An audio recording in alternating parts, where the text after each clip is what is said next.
Hello YouTube, this is the Java Programmer. It's been a while since I uploaded a video, and I've been really trying to think about the decision that we had in the last video where we talked about either going down the road of back testing or working on our signal manager. And I realized that the only way we can do a successful back test is if we have a full trading system in place, whereas we get the data flows through our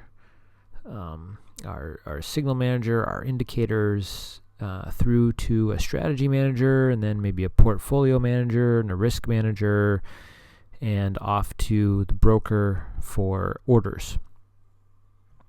Since we do not have any, we have a few of those items in place for our test account with our O and a broker. We really need to fill that whole pipeline, or flush out that whole pipeline from when we get ticks all the way through to order generation and order management. Once we have that fully in place for our O and a manager, or I should say our O and a client, then we can implement it in back testing. So basically we would create a parallel pipeline, but the data input would be coming from flat files or coming from other data sources, and would be going all the way through to a fake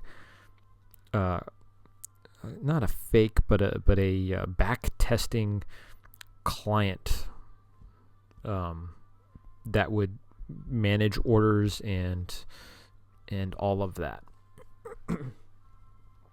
So back testing is a large piece, and the pieces that we would need for that are still missing. So I've chosen to go down the signal manager road.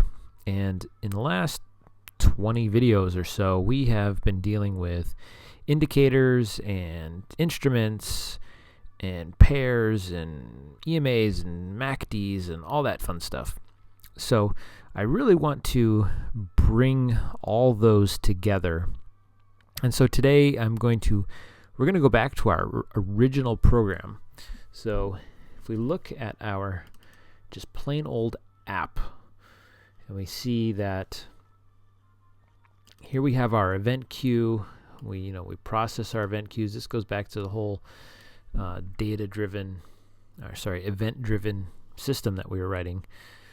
We have this O and a program. Now, if we remind ourselves what's in here, an O and a program basically registers a signal manager. It says if we have a rate event, we're going to send it to the signal manager. And in the signal manager, all we do is print that. Now, in our test rates, this is where we did lots of other stuff, where we charted and we displayed the MACD chart, and we displayed, all the calculations and the tables and stuff. So now we're going to make use of this in a more robust way. So the way it works is that our if we go back to here, our O and a program creates this brokerage client.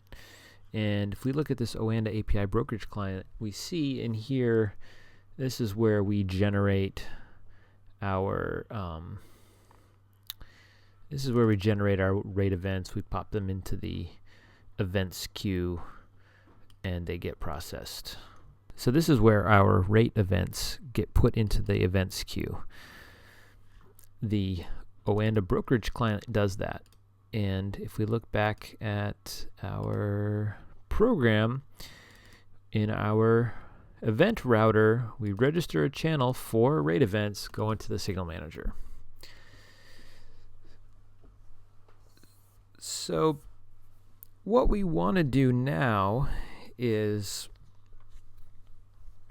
we effectively want to create a strategy manager. Now, we're going to go into depth on that later. Our strategy manager will fire up a set of strategies that it's going to run. Now, each one of these strategies might listen to one signal, might listen to multiple signals. So a strategy manager, when it starts up, it's going to want to register signals with the signal manager. So the signal manager will manage all the signals, and it will generate basically maybe a signal state change. So like, for instance, if the price is moving upwards and then the price changes and starts to move downwards, and we have a signal that watches that, we would have a signal change event that gets fired for when that price changes direction. And that would go back to the strategy manager, and the strategy manager would be managing the strategies. And when a signal comes in, it would have to know which strategy needs to get that signal, or I should say that signal change event, signal state change. Because even though we have maybe multiple strategies, they might not all want to see those signals. They might be only interested in their specific set of signals. So the strategy manager has to manage the incoming signals and which strategies are going to get those signals. So there's kind of this intimate relationship between strategies and signals. But I think we'll need to create a strategy manager. So in this video, probably not going to write any code. We're just going to talk about these issues.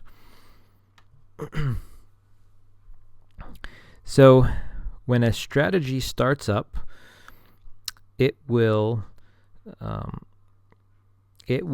create the signals that it wants to watch, and then it will fire a register signal event into the queue. And our signal manager will be looking for this register signal event.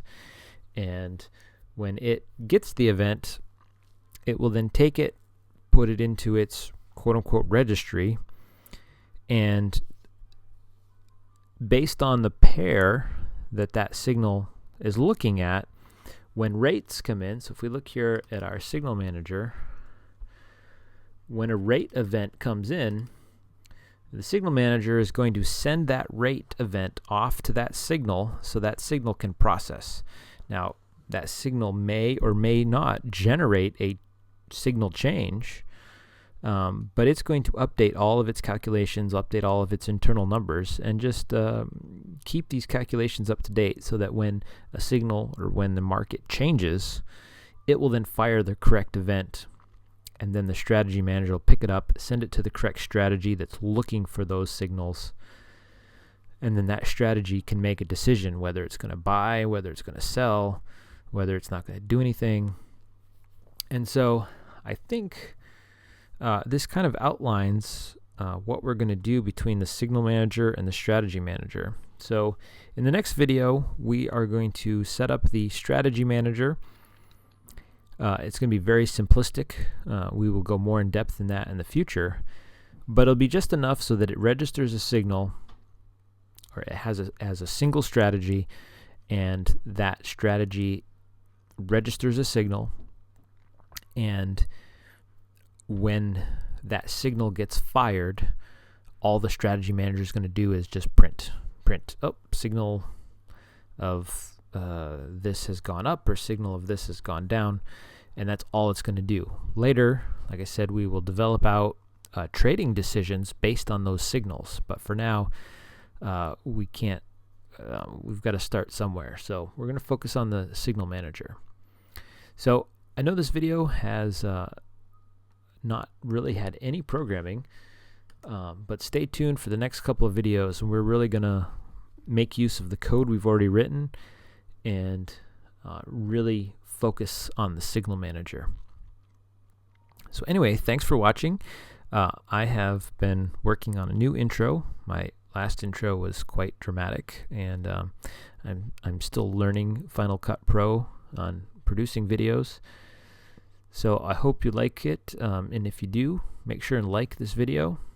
And if you want to, you can leave me a comment, and I will try to get back to you. But anyway, thanks for watching, and this was the Java Programmer.